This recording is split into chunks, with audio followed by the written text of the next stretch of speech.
What's up, y'all? You're watching Mirror Readings. I'm Molly, and I just had to know what's going on with MGK and Megan Fox's gene keys, because, like, dying to know.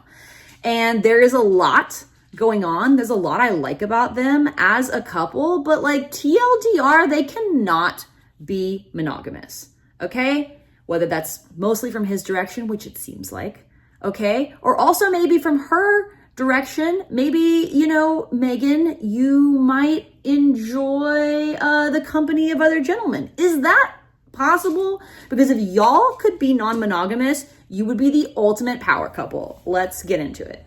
So both of them have key 55 in their chart, and I always start when I'm looking at like compatibility comparison charts, I look for doubles, okay? They have gene key 55 in, she's got it in her SQ, okay? Her spiritual quotient in the Venus sequence.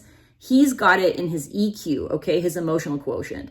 Key 55 has the shadow of victimization, and it has the same gift and city. It's the only one that's like that. And it's the gift and city of freedom, okay? That tells me that spiritual, emotional, existential, and perhaps even sexual freedom is essential for the success of this union. And in her EQ, she's got, okay, gene key 54, all right, and she's a line 6, I believe. All right, so no disrespect, Megan, but emotionally, this bitch knows how to alienate herself if she doesn't like the way things are going. And gene key 54 has the shadow of greed. Greed gives way to the gift of aspiration, all right, and the city of ascension. So she's got the ascension template codes in her. She is ascending in this lifetime. We all are, spoiler, some quicker than others, but her consciousness is meant to expand quantum leaps and bounds in this lifetime, but she can't be greedy. Greed is going to block that upgrade. All right. And I wonder, I have no idea, but I wonder if she's greedy for his affections. So that emotional greed is going to put him in the shadow state of victimization. And like, what's worse than like a victim-minded rock star who can fuck anything, anywhere, all the time? Like, of course he's going to go further into that, right? She has to aspire beyond that greed. She has to aspire for freedom in whatever form that takes in order for this union to work. And obviously, like, this fucking guy is not trying to do monogamy. And I hate to be the poly police. I hate to go around and say that everyone should just be non-monogamous. We'd all be a lot happier, because I don't think that's true. But for some people, it's kind of like, are you straight or are you gay? Some people are just non-monogamous, and they can't really help that. Looking at his chart, I suspect he might be one of those people. She's got gene key 29 in her purpose, all right? So that's her life purpose in the genius activation sequence, but it's also her purpose in relationships in the Venus sequence. And that 29th key has the shadow of half-heartedness, the gift of commitment, and the city of devotion. So she's clearly wired for commitment, but what commitment means can vary based on the relationship. And like, unpopular opinion, this guy just needs to hoe out, okay? He clearly does. Bless his heart, you know, he's born slutty. We can get more into that in a minute in his chart, but I'm just saying that, like, if they really want to be together so bad, like, she might only need to let him off the leash just a bit. Maybe she would enjoy being let off the leash, you know, here and there. And again, commitment just looks different when you're talking about different kinds of relationships. And they really need to have a commitment to creating freedom and security together in order for this union to work. Doesn't seem like they're going to get there, but I'm still rooting for them. I find them delightful, even if they're a bit creepy. He's got key 31 in his purpose, which is the shadow of arrogance, the gift of leadership, okay, and the city of humility. So I'm going to look up what this means in terms of their relationship purpose, because they both have a line 3 there, and lines are how we move from the shadow to the gift frequency. So they're both line 3s in that purpose node, which again is the purpose of their relationships. Interesting. Okay, so line 3s are the adventurer or the escape artist. All right, in a reactive state, they can create emotional dramas, and in a repressed state, they can divert attention, all right, and just figure out how to escape.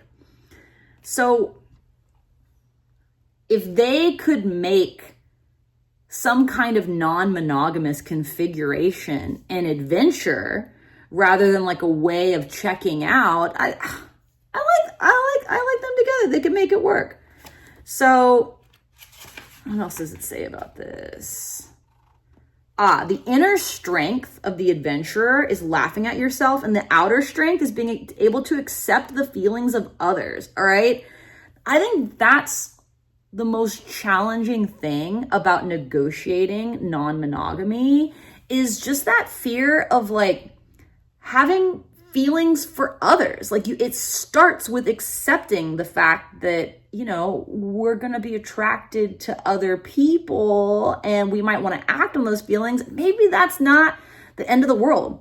Maybe that doesn't have to undermine the relationship, but it's tricky because she's got that gift of commitment, okay, in her relationship purpose node. And like our societal idea of commitment is pretty monogamous. So it's confusing, but again, she's got that 55 in her SQ, okay? Freedom is essential to her spiritual evolution, and it's essential to his emotional evolution. And again, I don't know what's right for people, but on the outside looking in, seeing these keys, I'm like, a monogamous configuration is always going to create stress, always. And again, in his purpose, he's got that 31st shadow of arrogance, right? It's arrogant as fuck to think that you can get away with being unfaithful and also cheating on Megan Fox. What are you, fucking insane? But whatever. Everyone's just playing the cards they're dealt, and he has some rough shadows to contend with. He's got self-obsession in his attraction. I think he's got chaos in his life's work. He's got fantasy in his evolution his radiance rather. But regardless, like all of these shadows are very much gonna like play into this escape artist drama that he's up against, right? If he can't be on the adventure of non-monogamy with a committed partner. And I just noticed that he's a line 1 in his EQ, and line 1 is a self-sabotager or a self-esteem cultivator. So let me just read from the book really quick on this, because I feel like it might be relevant. All right, line 1, self-esteem and self-sabotage. Sometimes self-sabotage can be very subtle, all right? Our physical body will often betray a deeper emotional symptom that we are not admitting to ourselves, okay?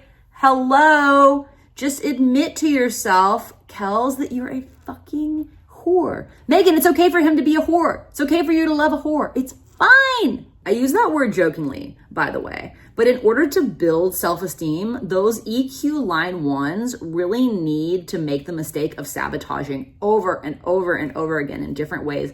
So unfortunately, in order for him to stabilize in that gift of freedom, 1, he has to admit to himself that that's what he needs, right? And 2, he has to keep sabotaging. So we'll see when he's had enough of that. But honestly, these two just need to get the fuck away from each other or commit to the non-monogamous bit. I don't care which it is. Although I feel like the looks and the lore of a long-term relationship between these two would be fun to watch. So I'm still rooting for them.